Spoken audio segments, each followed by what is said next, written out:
Lovely. Okay. Right, well, that worked then. That was the tense bit over and done with. So lovely. So today we're going to be looking at strategies and what can be implemented instead of isolation. So like I said, this is our the start of our behaviour awareness week here at Great Minds Together, starting today, running until next week.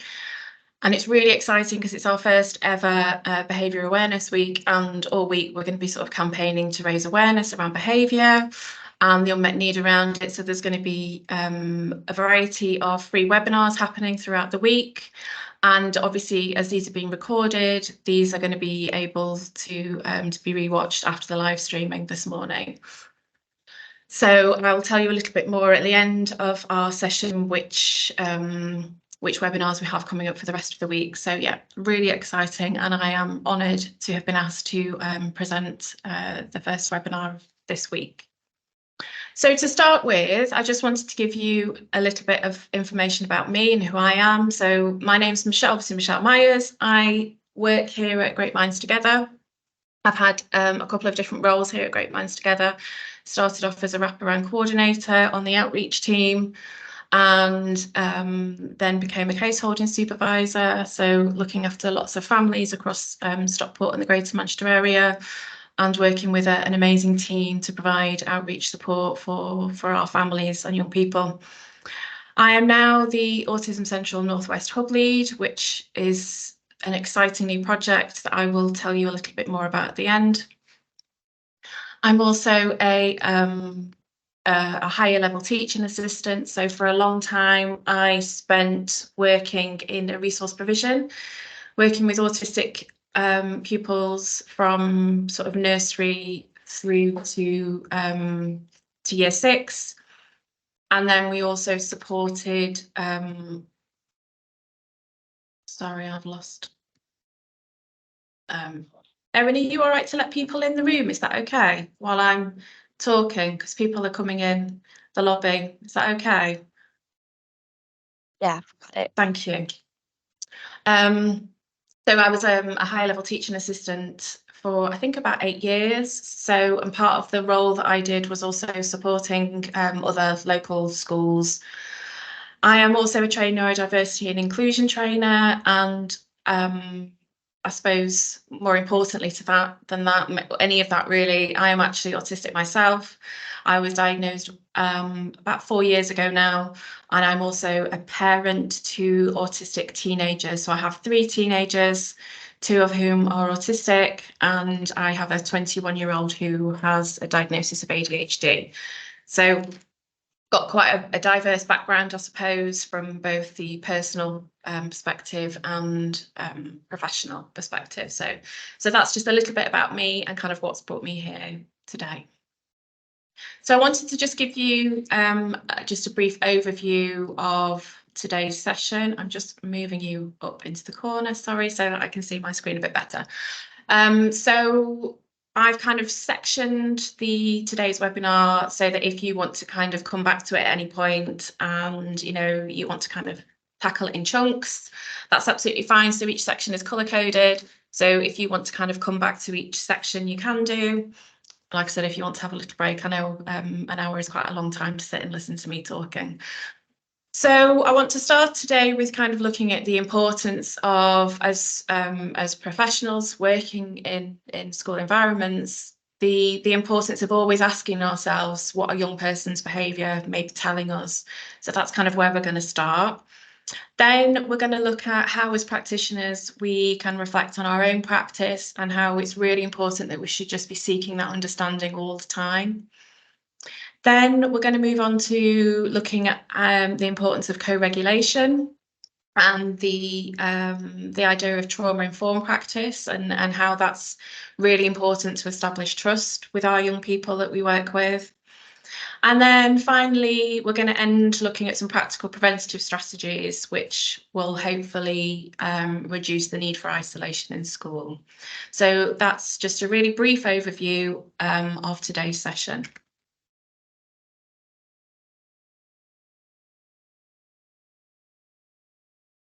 But before we kind of start that, I really wanted to just spend a couple of minutes thinking about why Great Minds Together are hosting this first ever National Behaviour Awareness Week, to just kind of stop and pause and think about some of the real life experiences of the young people and families that we work with, because that's kind of why we do what we do, and that's what's driving our passion and determination as an organisation to start this conversation and to raise awareness of unmet need. So these are some quotes from parents that we have supported here on the outreach team, and I think they can put it better than anybody else in terms of describing why it's so important that we are kind of having these discussions. So this mum here from Stockport has said that the whole situation just put immense stress on the family. We were constantly at the school due to them calling us. It was a very stressful time. My daughter was struggling with low mood and low self-worth. So that kind of just highlights the impact that that this can have on families. And I was a parent that was having those constant phone calls, and it's very, very difficult and very stressful. This parent here sort of says the reason he was getting in trouble at school was not because he was naughty, but he was struggling to process all the language and instructions. And unfortunately, what can happen is our young people can be given some really unhelpful labels. I know the label of being naughty was a label that my son was given for many, many years when he was younger. And it's such a loaded label that can have such an impact on a young person's mental health and self-esteem. This is a quote from a young person who lives here in Stockport, who said, "I just want to go to any school that can make me good," which is just heartbreaking, because obviously the emotions that that young person is clearly feeling about themselves, it feels like they're in a really negative space. That one kind of makes me feel quite sad, really. This is another quote from a mum in Stockport who said that she'd had very little help from school. She felt no one would listen to her about how much she was struggling. And it was easy for them to label her as defiant and disruptive. So again, it's those unhelpful labels that young people and children can get ascribed, can get given to them when we are kind of not really trying to understand what are the real reasons and what's going on for that young person. They often get given really unhelpful labels. Our 11-year-old daughter had started high school after a really successful time at her primary school, but after a short period, it started to go downhill very quickly. She was continually placed in reflection or isolation, and then it quickly progressed to multiple fixed-term exclusions. So I think that what that shows us there is that, you know, things had obviously been going well for that 11-year-old, but the transition to high school had obviously been something that was very, very difficult for her. And by the looks of it, instead of trying to work out what was going on for that 11-year-old girl and why the transition for her was so difficult, a process of kind of reflection and isolation was what was decided, and ultimately that has progressed to fixed term exclusion. So clearly the reflection or isolation hasn't worked, because it's rapidly progressed to fixed term exclusion. So I think that kind of shows that, you know, we really need to be thinking about other alternatives to reflection and isolation, because the amount of young people and children that we support here on the outreach team that we see that kind of escalation of isolation turning into fixed term exclusions just shows that it really just doesn't work. This parent here feels that if their child's needs had been picked up sooner, then the experience of school would have been much smoother for them. So these are a lot of kind of feelings and emotions that young people, when they become stuck in a cycle of isolation and kind of punishment, can feel very excluded. You know, there's words like shame, rejection, punishment, feeling very isolated. By nature, isolation is isolating for young people. They can often feel like they lose their voice. it's a very negative experience and comes with a lot of shame and guilt. And these young people can feel quite powerless when they find themselves in this situation where they are being punished for things that are often out of their control. And I also think that kind of word reactive is quite interesting, really, because it is a reaction to what the child or young person is presenting in terms of their behaviour. We are reacting to the situation instead of being proactive and trying to understand what could be happening for that young person to prevent the need for isolation. So it's a very kind of reactive measure, and it has a huge impact on young people's self-esteem. So this was taken from a study done by the University of Sunderland, and they kind of spoke to lots of young people about their experience of isolation. And young people described it as leaving them as feeling humiliated and worthless. They came to the conclusion that isolation is actually detrimental to learning. And the DfE guidance is it leaves room for interpretation, because the DfE guidance kind of states that isolation can be used for a limited period of time, but obviously that's quite a sort of a vague statement, really. So what does a limited period of time mean?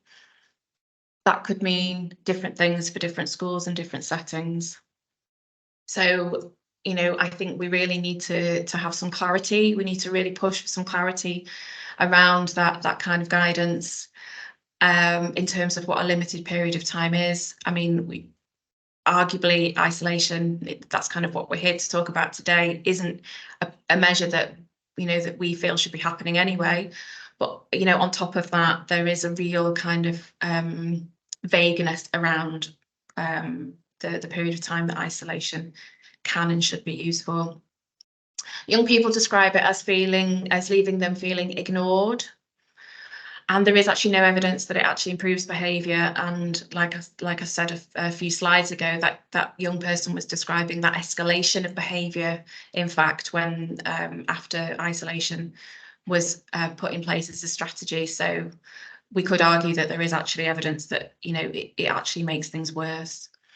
And also it can have a really, really traumatising effect for young people and lead to mental health issues. And there is a lot of evidence that kind of states that those who have faced traumatic incidents in their lives are particularly vulnerable for this re-traumatization that isolation can create for young people.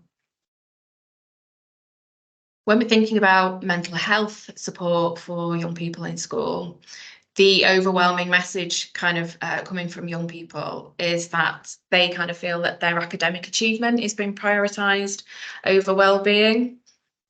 And obviously we are all aware of the chronic difficulties in accessing really good, you know, or even basic mental health support. The pandemic has had a huge impact on young people, and the isolation and the you know, not being able to be around their friends, the difficulties that the pandemic created for young people has left us with a real mental health crisis. And unfortunately, young people's mental health problems are often treated as bad behaviour. But there just isn't that level of understanding and that support and that funding happening in schools to be able to support young people with their mental health. Young people who struggle with their mental health are kind of more likely to use those negative coping strategies. And there is real evidence that sort of states that the isolation and loneliness for young people has made mental health worse. Now, how we can possibly think that, you know, we know that isolation and loneliness impacts people's mental health. So how, as a society, we can possibly think that by putting young people in isolation as a punishment is any good for them is kind of beyond me, really. I really don't understand it. But lots of young people are really kind of struggling with that legacy of the COVID-19 pandemic. And this study here that I've kind of got an example of on the screen, over 80% of those sort of surveyed up to the age of 25 felt that the COVID-19 pandemic had just made their condition worse. And the impact of isolation on young people cannot be underestimated. Additionally, I think we also need to take into account that children with educational needs, special educational needs, sadly are at an increased risk of exclusion and sort of these punitive punishments at school.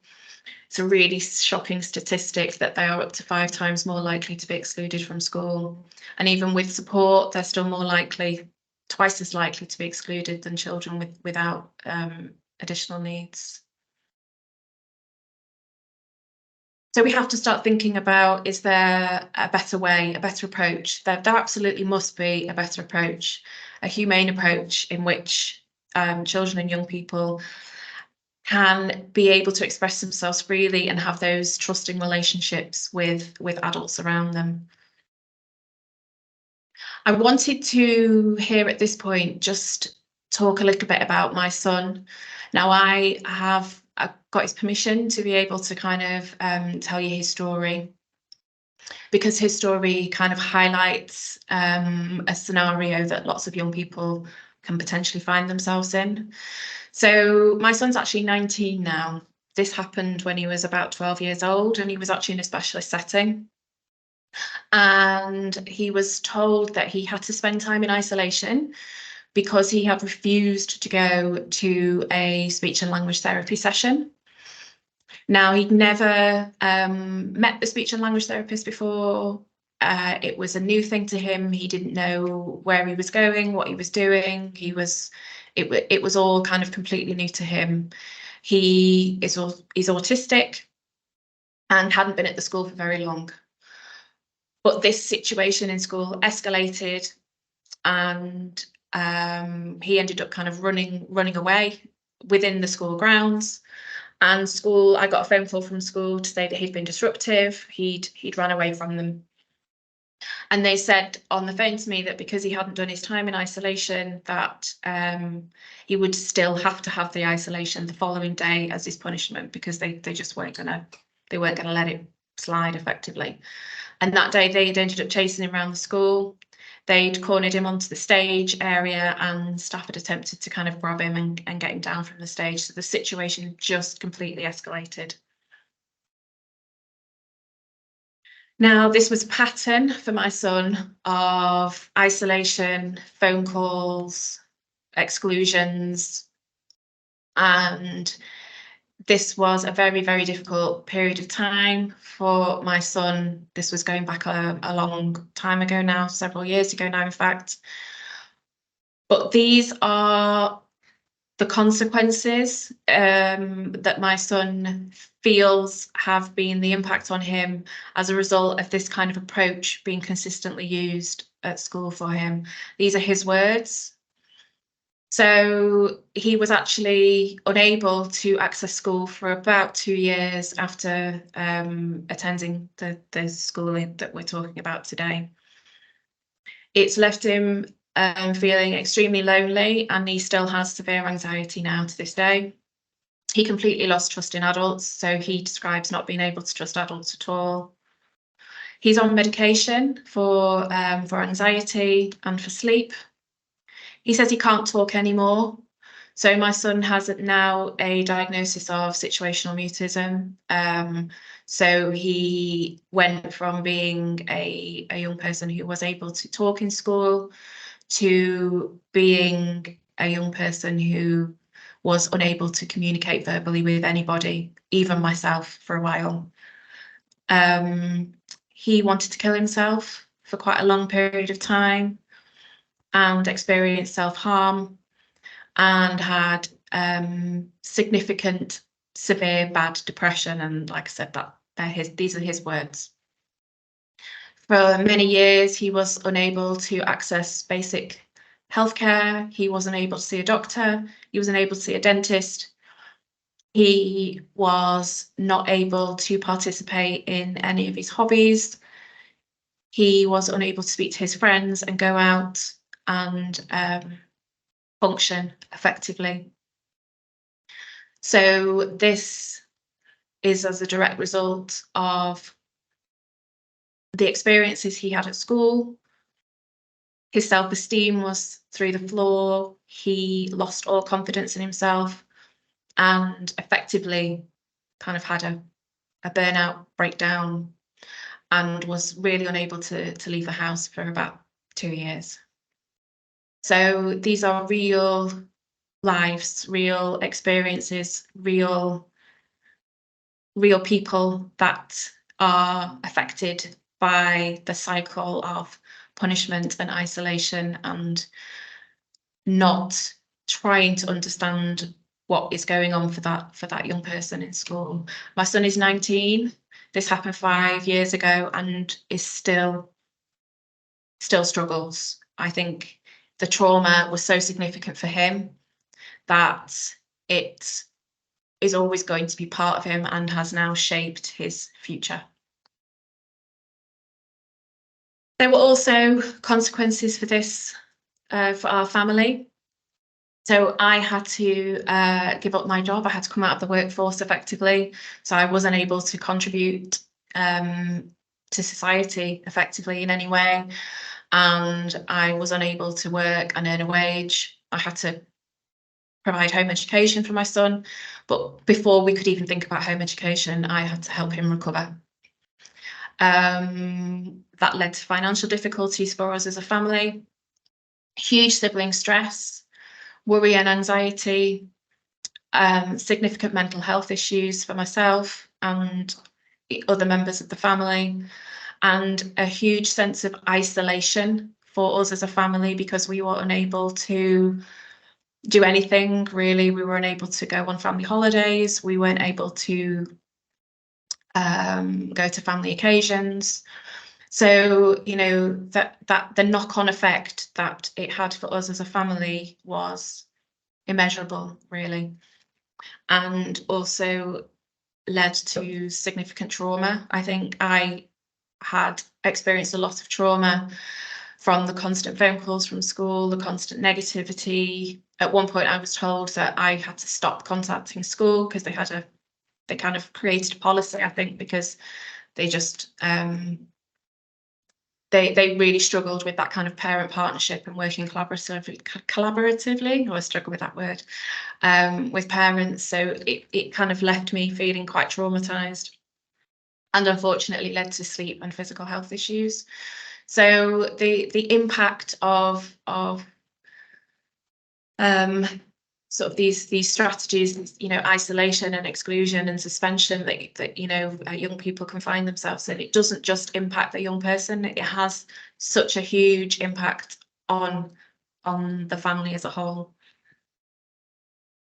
Now that was 5 years ago. Last week I actually took a phone call. So part of my role is to provide one-to-one sessions with parents and carers who are finding themselves maybe struggling to navigate the system.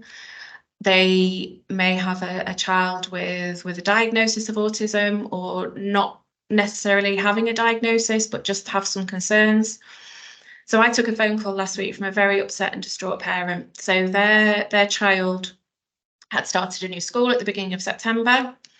There'd been an incident where he'd smashed something in the class. He'd kind of pushed something over and smashed something in the class. And school was sort of reporting that they just didn't know what to do with him at this stage. So he had been sort of suspended within the first few days of attending school. He's been suspended every week since then. Now I think we're only in, is it 3 weeks into the new term? She was really upset and confused, and she was sort of saying that even when he is in school and they are keeping him in school, what they're doing is they're putting him in effectively in a sort of an isolated area where they're putting him in a fenced area that's kind of really small, so they're keeping him away from the rest of the children. Now, when I asked this this mum how old her child was, I had to do a double take and ask her again. I thought she said her child was 14, but when I asked her to repeat how old her child was, she said he was actually 4 years old and had just started a reception class. So this 4-year-old has just started school and is already experiencing isolation and seclusion from his classmates and being sent home. So obviously this mum was understandably upset and confused, and this young person's educational pathway is just starting on such a negative, and hopefully we are obviously, you know, helping that mum now, to hopefully, you know, help her get things on a different path for him. But I just came off that phone call thinking, we just you know, we can't carry on like this as a society. We really do need to think about what we can be doing differently. We need to be thinking about how we can prevent the need for punishments like isolation, exclusions and seclusions. You know, it really is time for a change. And that's why at GMT, like I said, we are so passionate about our raising behaviour, you know, the awareness of unmet need, because that 4-year-old little boy has probably got some quite significant difficulties and issues that he may be struggling with, but immediately that's kind of not being addressed and he's just being isolated and secluded. So we're going to move on to the section of the importance of always asking ourselves what a young person's behaviour is telling us. So it's really important to kind of think about this, the behaviours as being what we can see on the surface of the iceberg, but actually underneath, which is actually, you know, bigger than the actual iceberg at the top, there are so many emotional states and things going on that we can't see.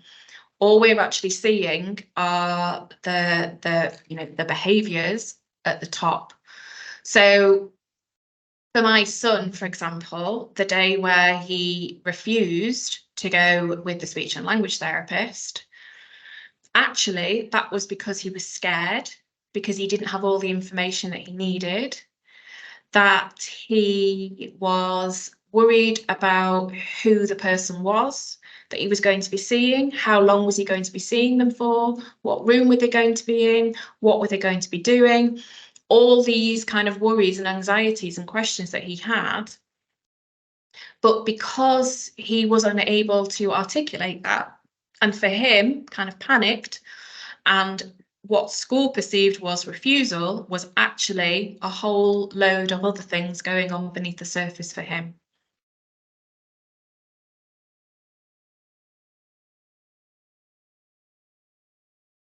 It's really important to think about whether or not there could be some undiagnosed communication needs, whether or not there could be dyslexia, there could be some language and communication difficulties. Have they processed all the information that you have given them? Do they need it writing down for them? Would they benefit from visual support? Could the young person be autistic? All these things are going to be impacting their ability to process the information that you're giving them. So it's really important to think as a practitioner, before kind of jumping to conclusions and giving really unhelpful labels like naughty, defiant, refusal, actually, have they understood what you've asked them to do? Have they understood and processed the instructions that you've given them? Have I given them too many instructions all at the same time? Have they understood the language that I have used, or has it been too complex? So it's really important that as practitioners, we are constantly asking ourselves these questions all the time and being really self-reflective. It's also really important to consider whether or not the young person may have some unmet sensory needs. Now, when I know myself particularly, there are some days where I can cope with certain sensory environments, and there are other days where if I've had a bad night's sleep or I'm not feeling 100%, then my sensory world becomes even more heightened. And when we are thinking about young people being in a school setting, I mean, I worked in schools for a long, long time, and I remember high school really, really well. And I remember those crowded corridors being extremely traumatic and very, very stressful. So it's, again, when we're thinking about young people's behaviour and that kind of what we might be seeing at the tip of the iceberg, it's really important that we're actually asking ourselves, are there some sensory needs? Is there a noise in the room that could be causing distress? Is it is it sort of quite chaotic? Is it a chaotic environment? Is there a certain smell? I distinctly remember the smell of the girls' changing rooms, for example, and found that quite a difficult place to be in. And it's also worth bearing in mind, I think, that just because a young person may cope in that environment one day doesn't necessarily mean that they will be able to cope in that environment another day. Because, like I said, there are some days as an autistic person myself that my sensory needs are just heightened, and noises seem louder when I'm tired. And it's really difficult for me to process language and what people are saying when I'm tired, or I'm just, not feeling great. So in a school environment, there can be a whole host of sensory needs that maybe the young person might not even realise. So it can be a really useful activity to do a sensory map of the room effectively. Look at the lighting, look at what noises might be coming from outside. Even things like when we were working in the resource provision, wearing strong perfumes as a teacher can be difficult, because the scent can be quite overpowering at times if you're wearing a strong perfume. And we even used to consider what clothes we were wearing. So we'd avoid wearing really kind of bright, garish pattern tops. Also, when we're thinking about the classroom environment, they can be quite busy spaces with lots of displays on the walls. So it's just about kind of doing that sensory audit and thinking, actually, could there be some unmet sensory needs happening for this young person before kind of jumping to conclusions about behaviour. It's also kind of really important to think about neurodiversity. Now, I know neurodiversity is a word that's being used a lot.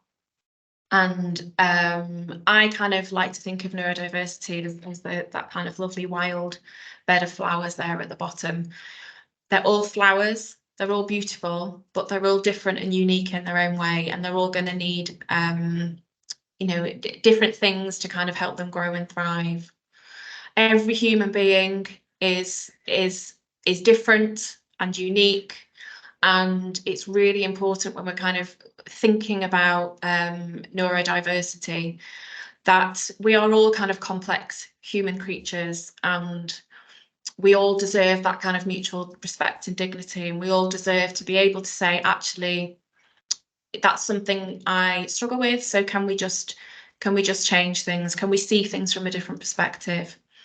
So instead of jumping to conclusions about what behaviour we may be seeing, it's really important that as practitioners we are stopping and thinking, is there some neurodiversity here for this young person? And it doesn't mean that young person has to have a diagnosis. Diagnosis waiting lists are incredibly long, and we don't need a diagnosis in order to make those accommodations for young people. Often the accommodations and changes and adaptations to environments and practices that we make in school will benefit everybody, not just those with a diagnosis or without a diagnosis. So, that diagnosis isn't kind of shouldn't be the focus. we should be able to make these changes and accommodations for everybody because they will help everybody.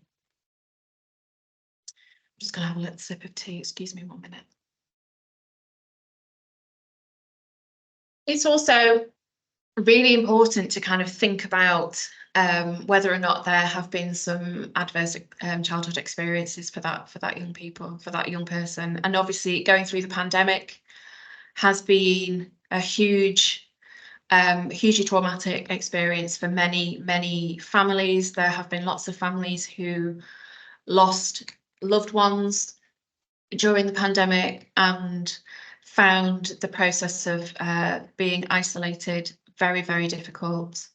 So it's really important to think about the bigger picture when we are supporting young people and really get to know the family and ask those questions, find out what's going on for that family, because it's really important that we just don't take what we're seeing at school in isolation. We need to be building relationships with families and really kind of getting a good understanding of what is happening for that young person at home. It could be that that young person is a carer for a family member that you might not be aware of. And the only way we're going to become aware of these things is by having those discussions with our young people, not by isolating them in a room on their own. We're not going to get that information and build that relationship up with those young people if that's sort of how we're treating them. This is one of my favourite quotes, and this is from Dr. Luke Bearden, who talks about, particularly for autistic children, but I think this rule applies for every child effectively, that the environment is key to outcome. So if the environment is a negative environment for that person and doesn't meet their needs, then the outcomes are going to be negative. Ultimately, as an autistic person or as a neurodivergent person, we can't physically change who we are. We are who we are. We process things in a different way. And we shouldn't have to change. My autism is very much part of who I am. I am autistic, and historically, as autistic people, we have been made to feel that we are the ones that have to make the changes. So we mask, we mute our needs, we struggle. But actually, often the outcome for us as a result of that is very negative. So this really simple quote from Dr. Luke Bearden, I think, just really highlights that often it means that it's the environment. And when we're talking about the environment, that means the people around the autistic person. The onus really is on them and on the environment to kind of make those changes. I just briefly mentioned the concept of masking. I don't know if that's something that a lot of you have heard of before, but masking is a really common thing for autistic young people. And the reason we mask is because we don't feel safe. So we mask our difficulties. We sit on our hands, for example, because we're embarrassed to stim, because when we don't think society will accept us to be able to do that. And masking is a long-term survival tool. So we're kind of thinking about that fight, flight, freeze and fawn concept.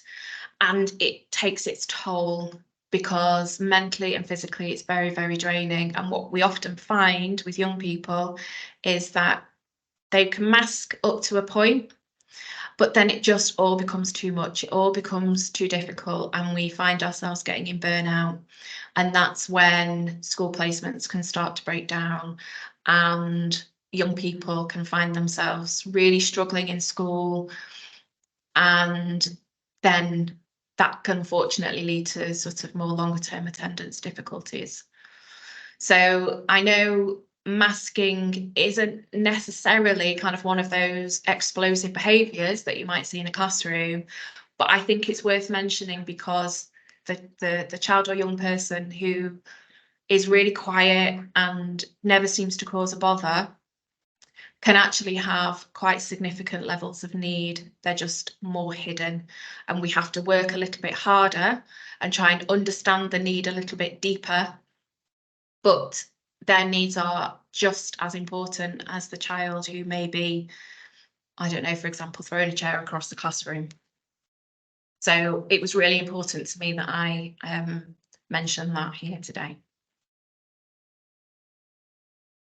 So Professor Milton described this concept of the double empathy problem. So historically, autistic people have been sort of given this really wrong kind of label of not having empathy, of not being able to see things from other perspectives. But actually, when we think about it, often non-autistic people, non-neurodivergent people can really struggle to see the perspective of the autistic person as well. So that is kind of what we call the double empathy problem. And it's really important that as professionals, we are actively seeking to view things from the other person's perspective all the time, and asking ourselves the question, why? What is going on for that young person?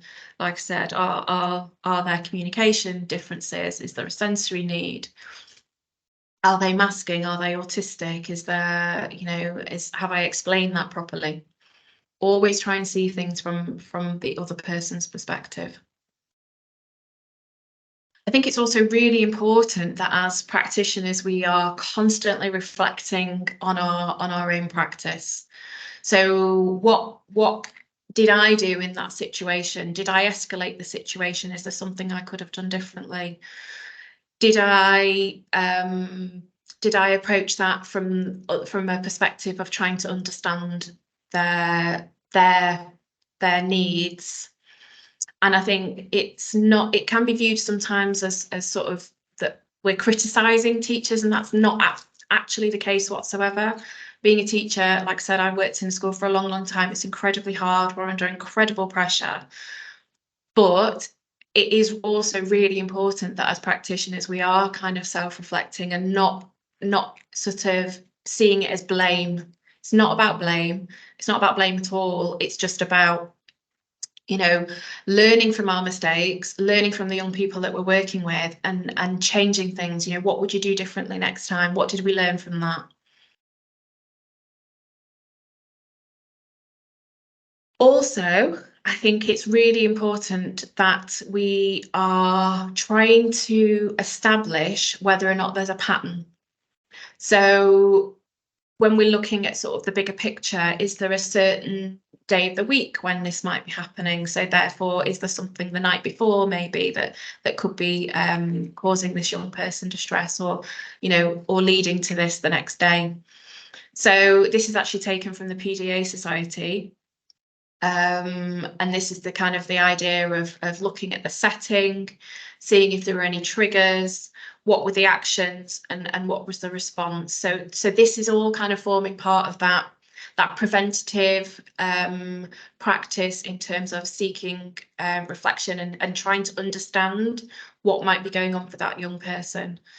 So it could be that you can establish that there is a pattern. It could be that it's happening in certain classrooms or with a certain teacher, or then you could then start to think about what an activity we do with lots of young people is looking at a map of the school week and getting them to colour code areas of the school week that they might find difficult, areas of the school week that they enjoy. Okay, so what is it about that part of the school building is that, or that lesson, that makes it as enjoyable, and that there's lots that we can establish from really trying to understand the full picture of what's going on for our young people, that can be really beneficial. This is actually called the STAR approach.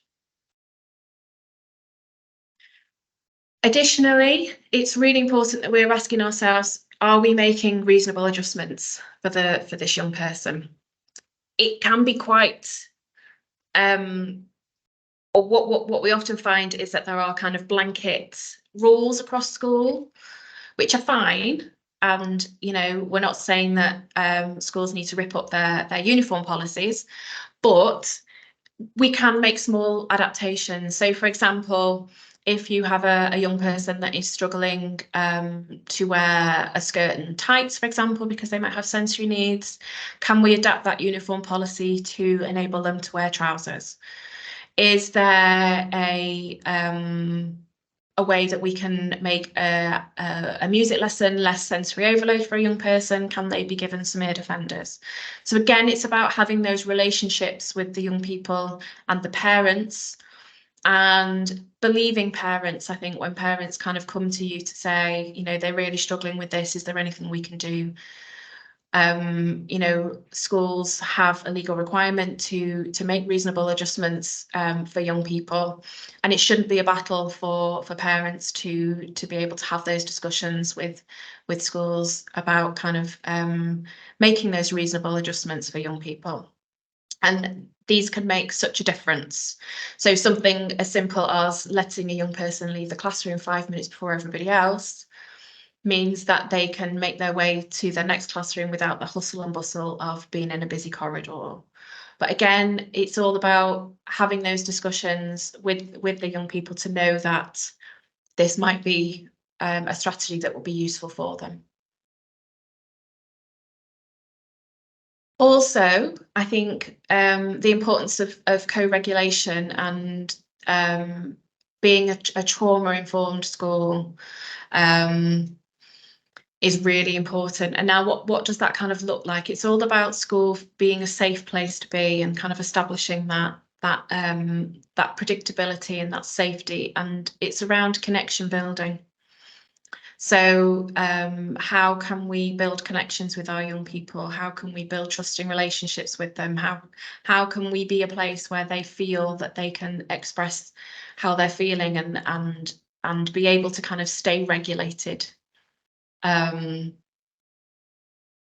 So I mean that warrants a whole section, a whole webinar all on its own, really. But I've just kind of put that in there as a really brief overview of the importance of trauma-informed practice in school. Also, it's really important that we're kind of thinking as practitioners about how we can stay calm ourselves. So it's really important to kind of remember that actually stress can be transactional. So if we're feeling stressed and heightened and anxious, then that is going to be passed on effectively to the young people that we're kind of working with and supporting. So it's really important that we're thinking about our own self-regulation as practitioners, our own body language, our own tone of voice. Are we keeping calm? Are we de-escalating the situation?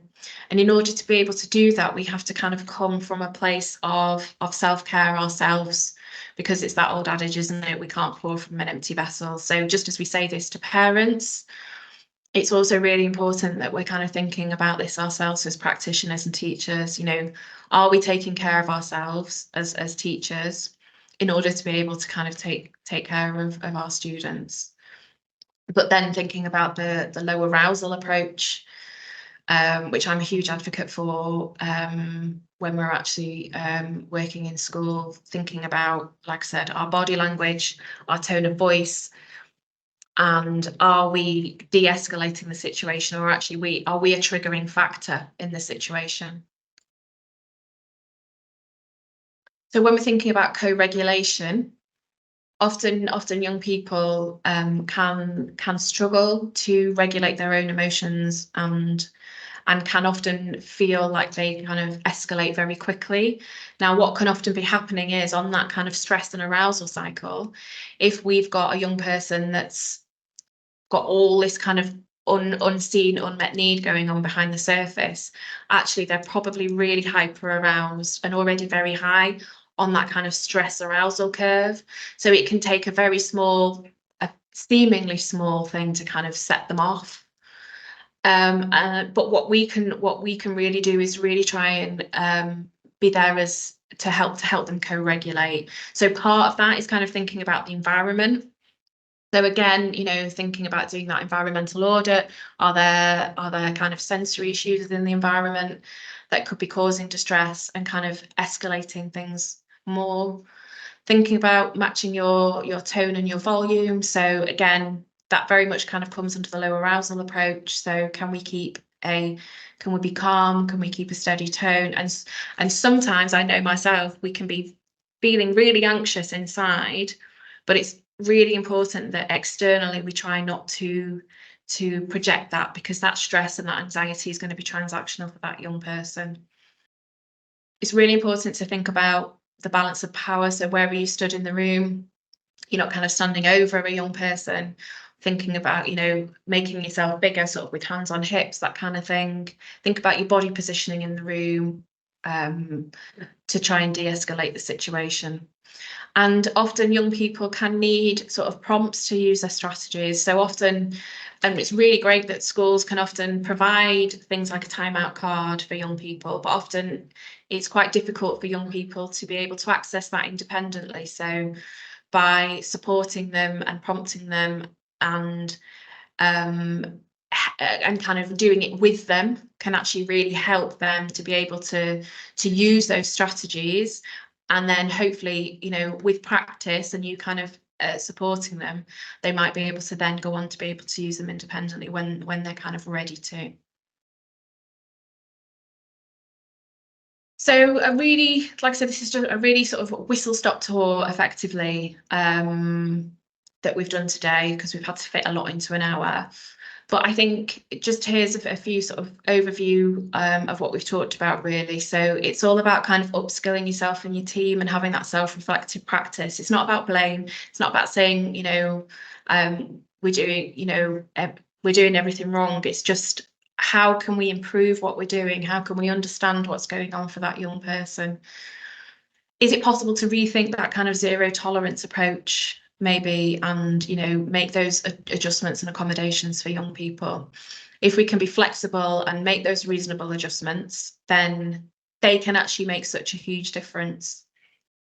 Whole family wraparound support and working in partnership with parents is really, really important, because we shouldn't be treating what's happening in school in isolation. I think particularly post-pandemic as well, that's even more important than ever.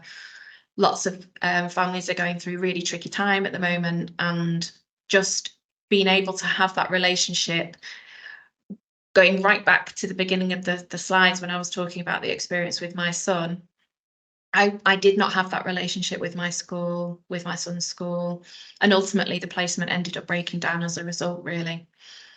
It's really important that we establish those relationships with families, and really listen to parents' concerns, not being dismissive of parents when they kind of come and express the concerns they might be having about their child and young person, because they're giving us clues into what could be going on for that young person.